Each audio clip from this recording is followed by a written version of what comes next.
Ladies and gentlemen, friends and seekers of wisdom, I invite you today not just to listen, but to feel deeply, to reflect earnestly, and to walk with me through a truth that is as old as humanity itself, yet just as vital now as it was in the beginning. We are gathered in a world brimming with remarkable advancement, where technology, knowledge, and access to information have never been more widespread. And yet, within this age of light, shadows still move. Not all who walk beside us are walking with us. Not all who smile do so out of kindness. There are those cloaked in charm, fluent in flattery, skilled in deception, who use their intellect not to lift others but to control, not to build but to manipulate. And so we must ask, how do we as individuals of conscience outsmart evil people and manipulators, not by descending to their level, but by rising higher,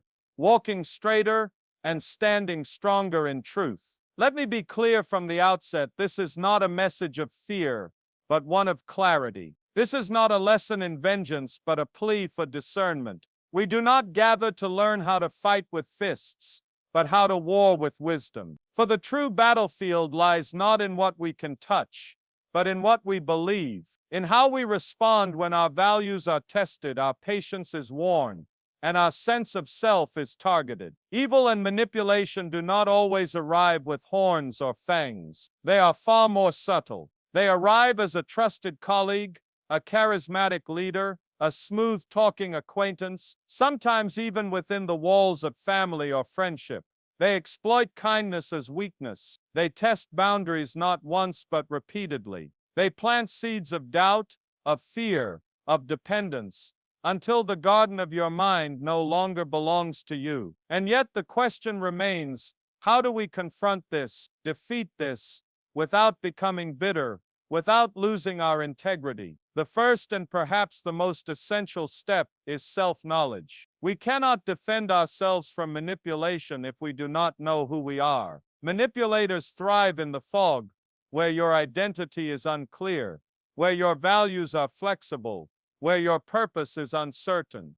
But when a person is rooted deeply, stubbornly, fiercely rooted in truth, manipulation withers at their feet. So ask yourself today with unflinching honesty, what do I believe? What are my non-negotiables? What price would I never pay, no matter how persuasive the offer? What flattery would I refuse, no matter how sweet it sounds? You see, self-awareness is not just a virtue.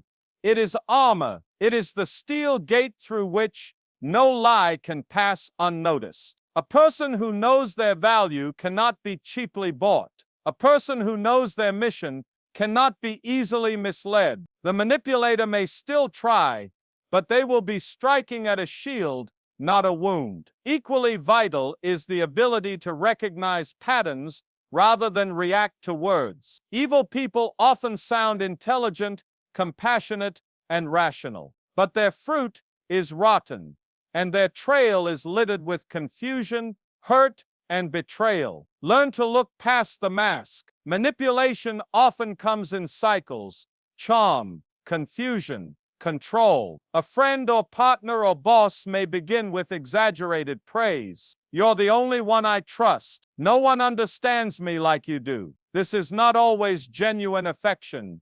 It is sometimes the bait. And when the bait is swallowed, when dependence is created, the manipulation begins. Suddenly your worth is conditional. You are made to question your own memory, your own instincts. They say, you're too sensitive when you feel hurt. They say, I was only joking, when they strike you with subtle cruelty. These are not accidents. These are tools. And if we do not learn to recognize them, we become their victims again and again. Now, some of you might ask, is it not unkind to judge others in this way? Let me remind you, discernment is not judgment. It is wisdom in action. There is a difference between judging someone's soul and assessing their behavior. You have a sacred responsibility to protect your peace, your mind, your purpose. To do that, you must be willing to say, this is not healthy, this is not honest, this is not love.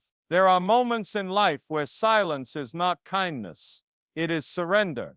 And there are times when walking away is not weakness, it is survival. Another powerful strategy to outsmart manipulation is emotional regulation. You must learn to master your reactions. Manipulators feast on emotional chaos. They provoke you so they can point to your reaction and claim innocence. They insult you subtly so that when you finally explode, they can say, "Look how irrational you are." They play the victim so convincingly that you begin to doubt your own reality. But when you learn to respond, not react, to stay calm when provoked, to question when confused, to pause before replying, you take back the power they tried to steal. Emotional discipline is not about bottling up your feelings. It's about choosing the time and place for truth. It's about realizing that your dignity is not up for auction, no matter the pressure applied. Let us also talk about boundaries, not just physical boundaries, but emotional and psychological boundaries. One of the most profound acts of self-respect is the ability to say no without explanation. No is a complete sentence. No is a life-saving word. Evil people hate boundaries because boundaries make manipulation harder. But those who wish to walk in truth must learn to set them with courage. You are not required to be endlessly available. You are not required to justify your peace. If someone is offended by your boundary, that is often proof that the boundary was needed in the first place. And when you set that boundary, do not apologize. Do not weaken it after the second or third attempt. Stand firm. You are not born to be a puppet, a pawn, or a tool for someone else's gain. You are born with purpose, dignity, and a voice meant to speak truth, not just to others, but to yourself. Now I want to speak directly to those of you in leadership, in education, in positions of influence. You must know that manipulators often seek proximity to power. They wear ambition like a mask of excellence. They know how to rise fast, not through merit, but through politics, flattery, and subtle sabotage. They know how to make others look small to seem taller. As a leader, you have the sacred task of building cultures that reward integrity over image, truth over charm, accountability over charisma. Do not be so dazzled by results that you forget to examine methods. Do not allow the cunning to masquerade as competent. You must create environments where truth-telling is not punished, where whistleblowers are not silenced, where empathy is not exploited. Evil thrives where fear lives, but it shrinks where courage walks. And to the students listening, the young professionals, the dreamers just beginning to build their path, know this: your kindness does not make you weak. Your compassion does not make you naive. But kindness without wisdom becomes exploitation. Compassion without boundaries becomes burnout. Learn early that not every hand extended toward you is reaching to help you rise.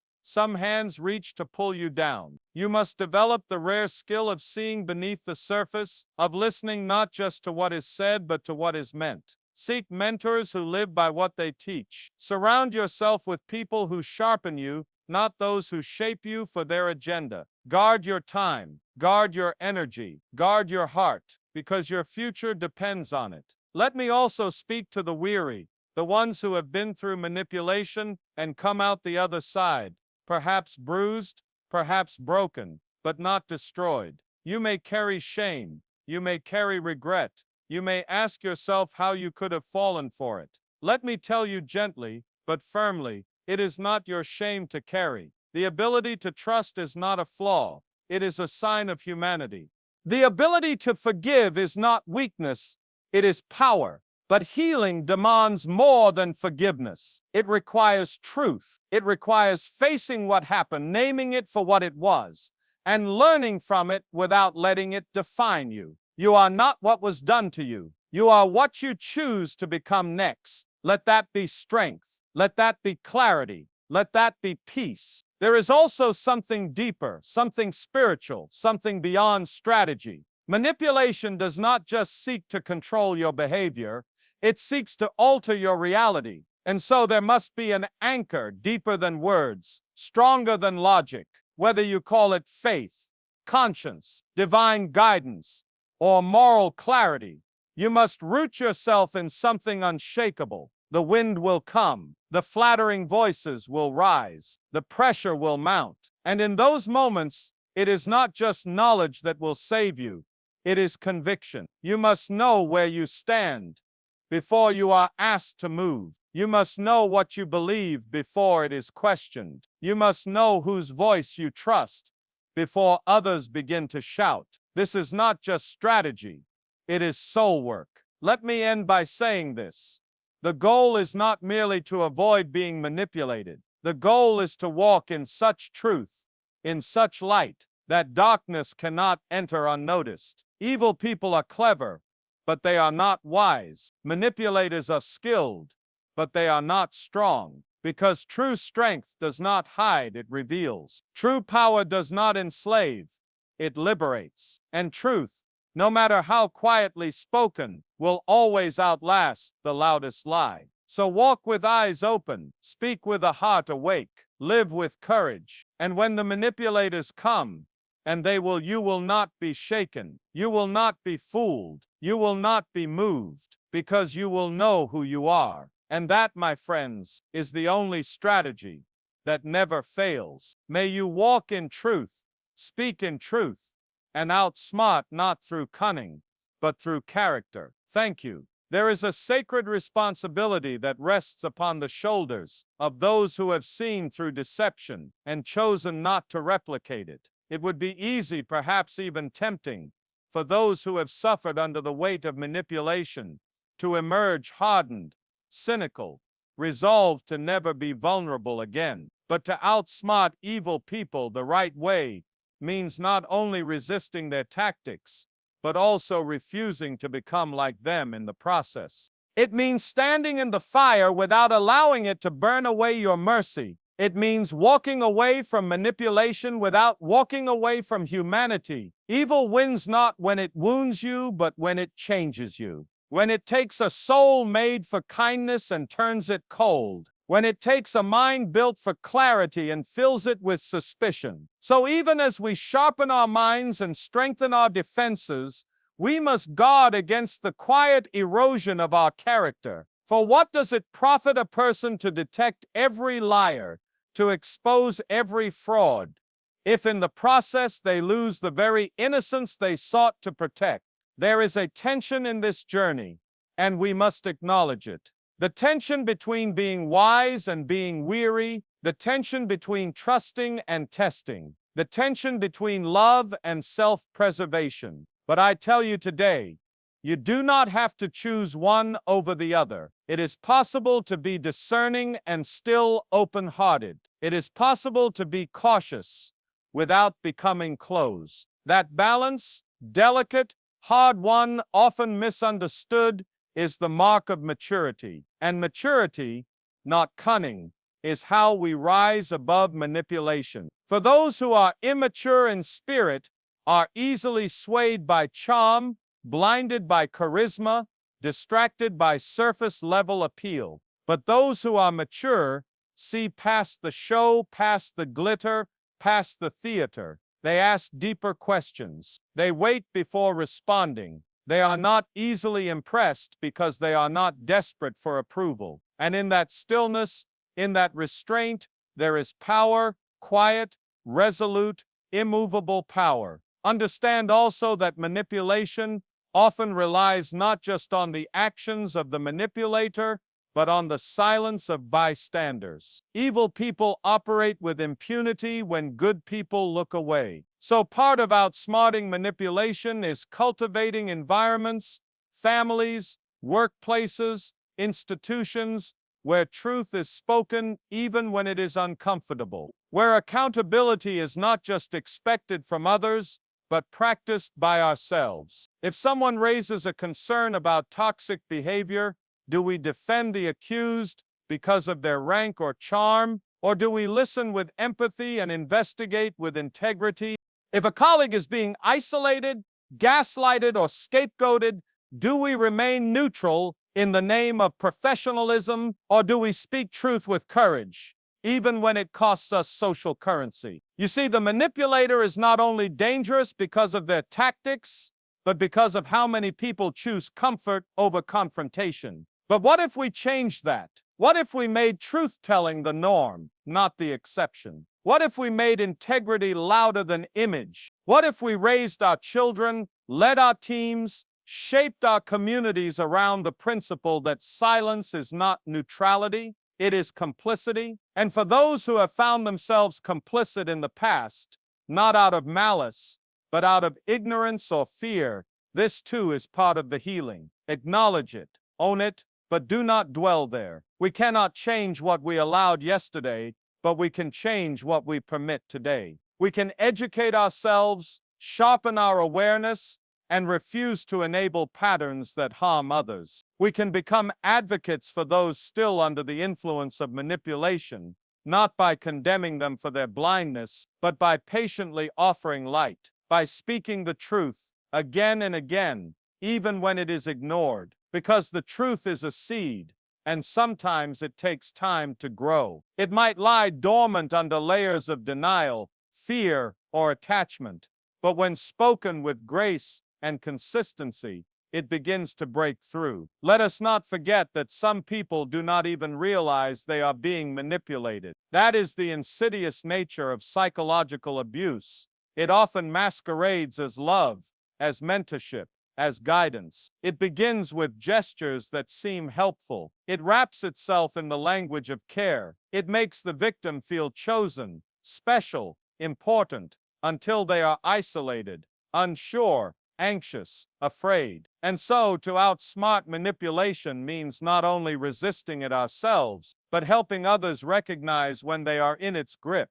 This is where empathy becomes essential. You cannot pull someone out of a web by yelling from the outside. You must approach with compassion, not condemnation. You must remember that they trusted someone who betrayed them, not because they were foolish, but because they were human. So be patient, be persistent, and when they begin to see the truth, do not say, "I told you so." Say, "I'm here," because that's what they need most. Someone who sees the truth and still sees them. Now let us explore one more layer, a critical, often overlooked dimension. Evil people and manipulators do not always operate with full awareness. Some have been wounded deeply, and they manipulate others to avoid confronting their own emptiness. Some have been taught from a young age that control is the only way to survive. This is not an excuse.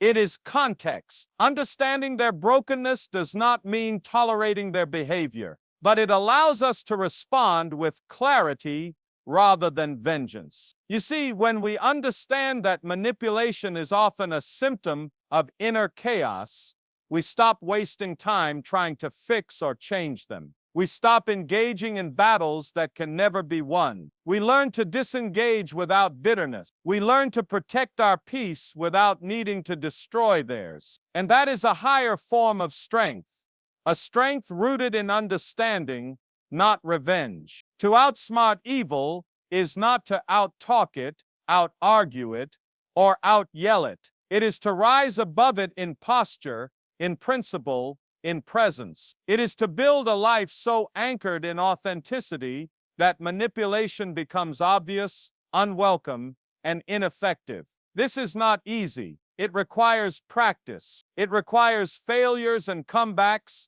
mistakes and lessons. But over time, the fog lifts, the radar sharpens, the voice of intuition grows louder. You begin to spot the red flags before they turn into regrets. You begin to trust your gut not because it's always right, but because you've trained it with reflection, humility, and truth. And what of those who continue to manipulate, who refuse to change, who keep moving from one victim to the next? Let them. Do not waste your life chasing justice in places it will never come. Sometimes the best revenge is not revenge at all. It is living so free, so grounded, so unshakably clear that their games no longer reach you. There is a justice greater than what we can see, Let the manipulators answer to it in time. Your job is not to carry their weight, it is to lay it down. Your job is not to fix what they broke, it is to build what they cannot touch. In the end, outsmarting evil people is not a clever trick or a psychological formula.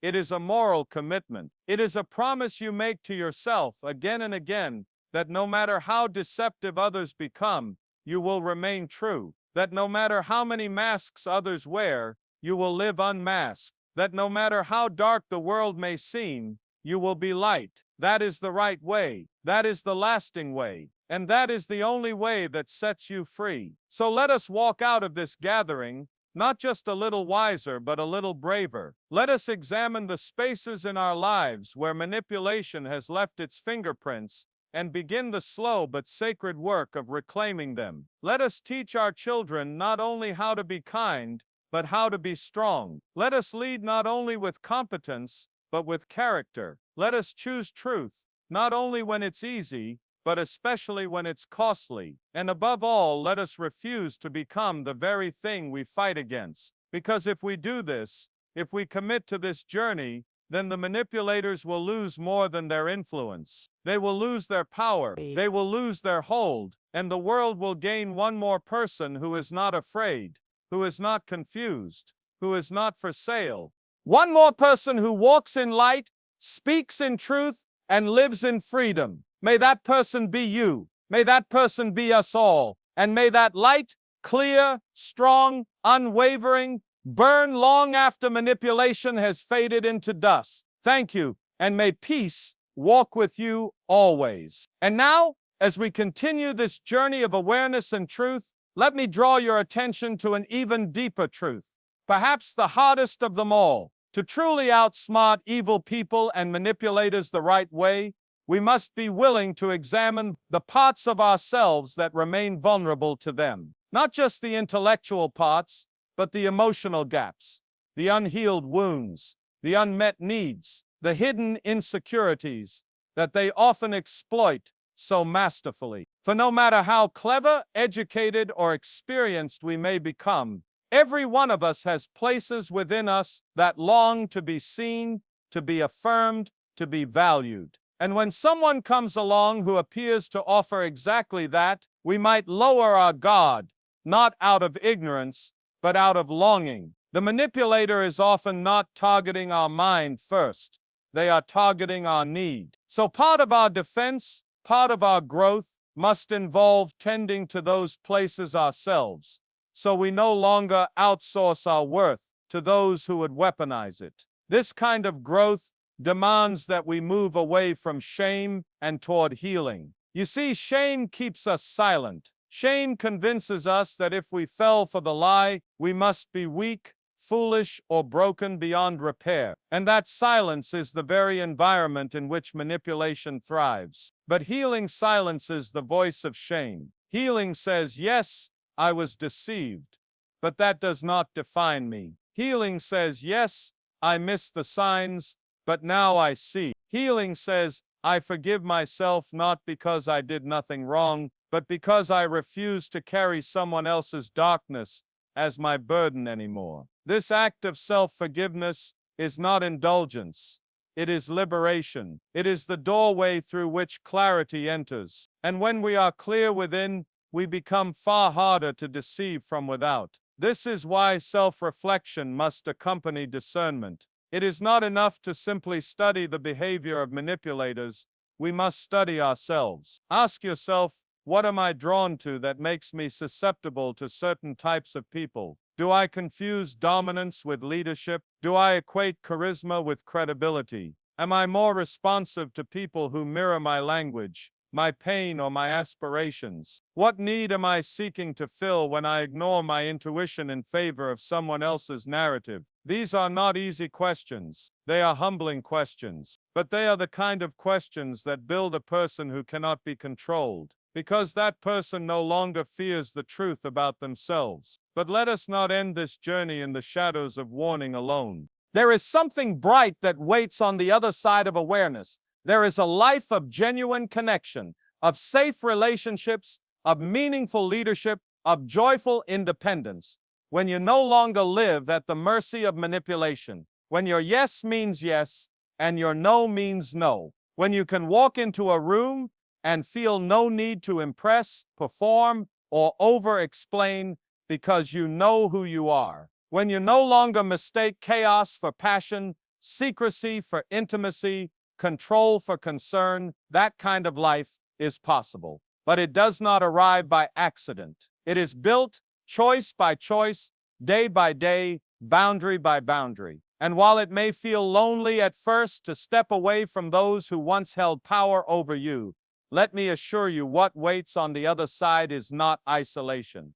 It is freedom. It is peace. It is people who see you not as a utility, but as a soul. And so I urge you today, whatever your role, your title, your past, or your pain, step into that freedom. Start where you are. If you are in the grip of manipulation now, know that it is not too late to walk away. You do not owe anyone your silence. You do not owe anyone your continued compliance. If you are still unsure, still untangling truth from lies, give yourself grace, but also give yourself urgency. Clarity will not come to those who avoid it. It will come to those who seek it, who ask hard questions, who get still long enough to listen to that quiet voice inside that says, "This isn't right." Listen to that voice. It is wiser than you know. And if you are a survivor of manipulation, no longer under its thumb but still carrying its echo, know this: you have already outsmarted it in the most profound way. You survived it. You saw through it.